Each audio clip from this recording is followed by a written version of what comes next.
Welcome back to Tracking That, a channel where we try to track what liberals are saying, but end up not being able to as usual. So CNN is trying to lecture Dana White and their audience that the political insults do not go both ways. She's referring to the cat-like lady comments that JD Vance said, as well as us calling Kamala Harris a DEI hire.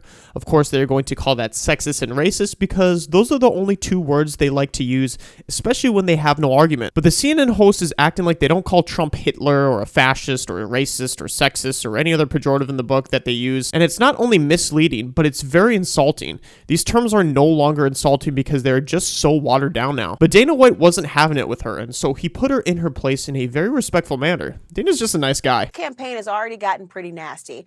I think people expected it to get nasty now that there is a new head of that Democratic ticket. It's the Vice President, Kamala Harris. You know, you've joked before that politics is way nastier than sports or the UFC. But what we're seeing, I mean, there's a labeling of the Vice President as a DEI hire. You yourself have prided yourself on giving both men and women opportunities at your organization. What do you think of this message that attacks the race and gender of an opponent? Yeah, I don't judge people by their politics and you know, who they vote for or any of that stuff. And listen, I don't know Kamala. She seems like she's a nice person. You know, I have nothing against her whatsoever. And like I said, I'm not political, but do I think that she is fit for the job? I do not personally. But it's not necessarily about the policy. It's the approach to attacking one. I mean, I know that you are very well versed in what it's like to have a matchup, and people are going to go at each other for the sake of the sport and entertainment. But when it comes to attacks, particularly, I mean, there was that quote from JD Vance, who is his running mate, talking about childless cat ladies. I mean, these are not things that are in line with enveloping perhaps women into the fold, which is something you have always stood for, you say, in your sport. Why shouldn't that be the same in politics? Yeah, well, listen, politics are the most disgusting, nasty. It's atrocious what is said in politics, and the things that are being said on one side are being said on the other side too, about Trump and about you know, his choice for vice president. It goes both ways. This isn't like, oh my God, look what's being said about Kamala. It goes both ways. They're both saying it. And like you said, it's already heated up and gotten nasty. And like you said earlier, it's only going to get nastier. That's politics. It is what it is. And it definitely goes both ways.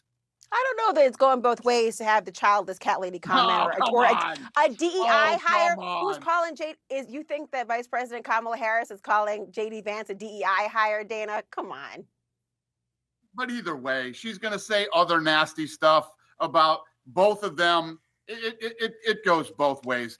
And as voters, what we need to do is cut through all the BS, and you have to look at who do you think is best fit to run the country for the next 4 years. That is our job as voters. All of this stuff is a bunch of nasty BS. All of it. Who's best fit to run the country? You as a voter, that's what you need to decide. Not, oh my God, he said this, and oh my God, she said that. There's going to be a lot of that over the next several months. Cut through, and especially the media. Cut through all the BS that the media on both sides. You guys are really bad. Fox is bad. Everybody's bad. Cut through the BS and vote for who you think is the most fit to run the country. That's our job as voters. Well, look, I don't wear pearls. I don't pretend to clutch them and pretend that I'm shocked by every nasty insult that is waged against another person.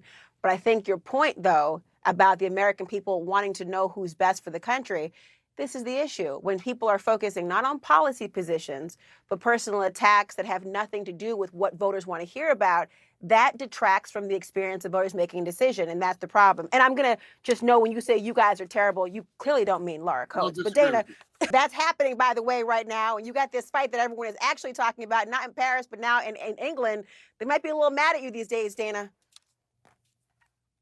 Everybody's mad at me these days and in the past, so I'm used to it.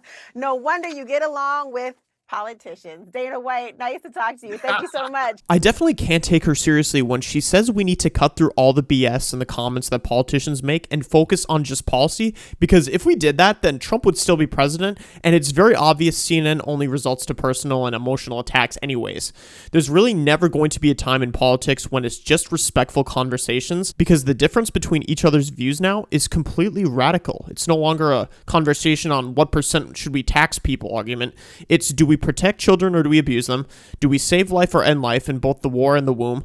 Do we erase gender or do we keep the biological science of it?